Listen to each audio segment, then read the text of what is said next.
All right, AKM 20s.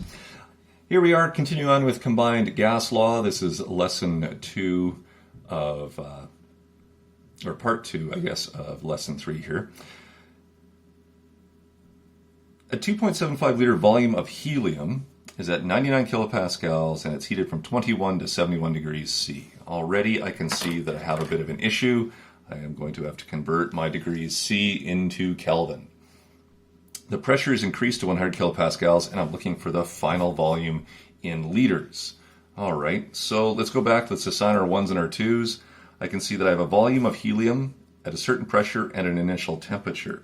There's my first parts. Hopefully when you guys tried this before the video, you were able to see that.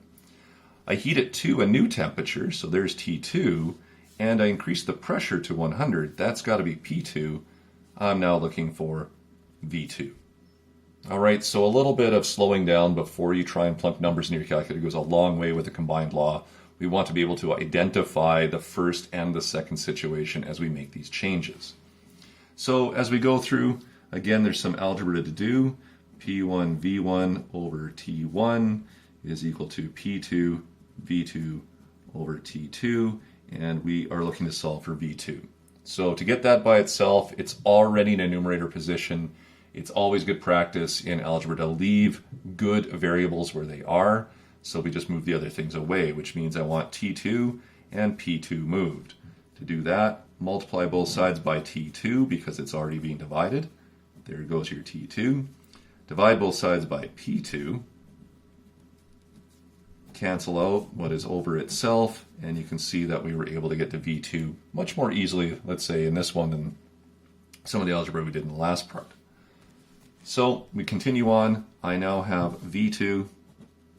I always like to rewrite my formula. There's so much going on here. I want to make sure that I can see it clearly.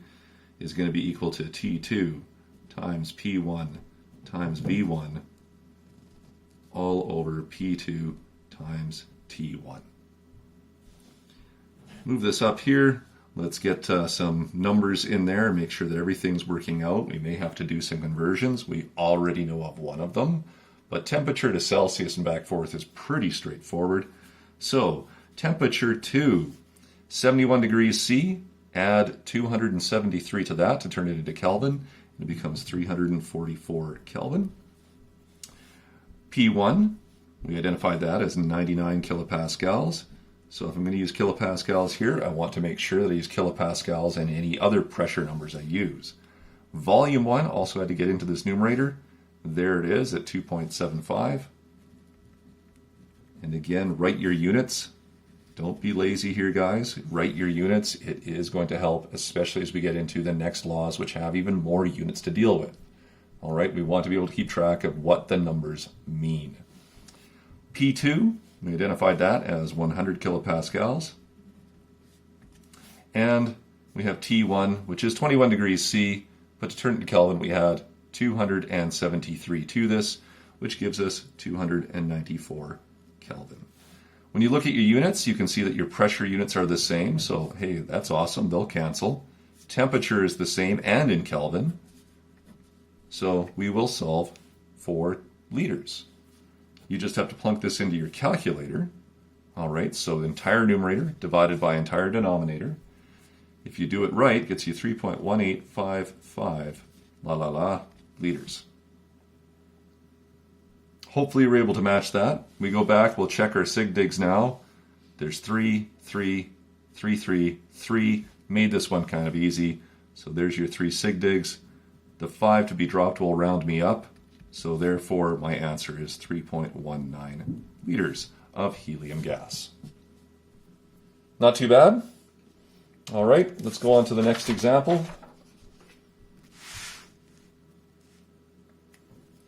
All right, a bicycle tire has a pressure of 450 kilopascals at 20 degrees C. Assuming that volume cannot change, what is the new pressure at 35 degrees C?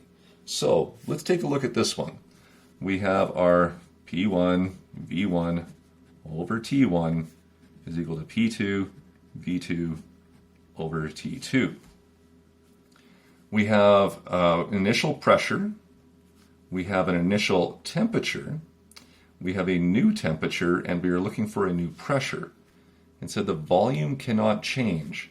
So if the volume here is the same number, what happens when I move V2 over? I get the same number over itself. In other words, since the volume cannot change, it's just going to cancel out. All right, nothing happened there. It just disappears.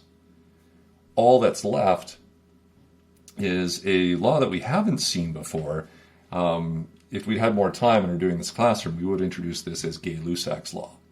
All right, and it's just the remaining set of variables in the problem. No big deal. You now have this new formula to rewrite. P1 over T1 is equal to P2 over T2. You are solving for that new pressure, so you just want to isolate this bad boy right here. It's already a numerator. That's fantastic. That means I don't have to move it anywhere. I just move the other things away from it, such as this pesky T2.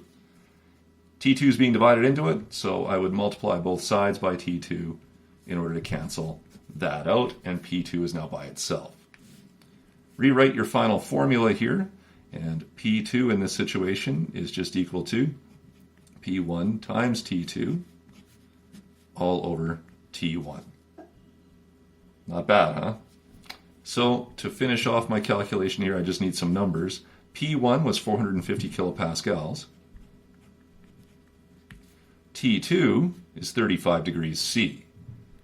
All right, well, that's not going to work because it's degrees C. I need to add 273 to this, so that becomes, what do we have here, 308.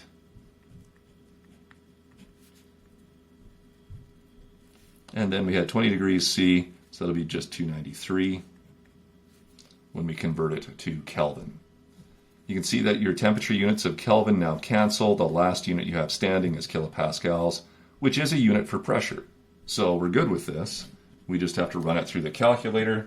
All right, and so 450 times 308, all divided by 293.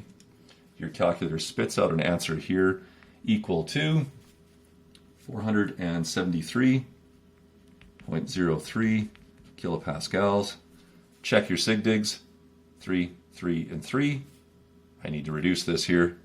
The 0 rounds down. So therefore, P2 is just equal to 473 kilopascals. All right, so if certain things are left constant, nice and easy, we can just cancel those out of it, or we can identify a few other things and identify a particular simpler law if you like.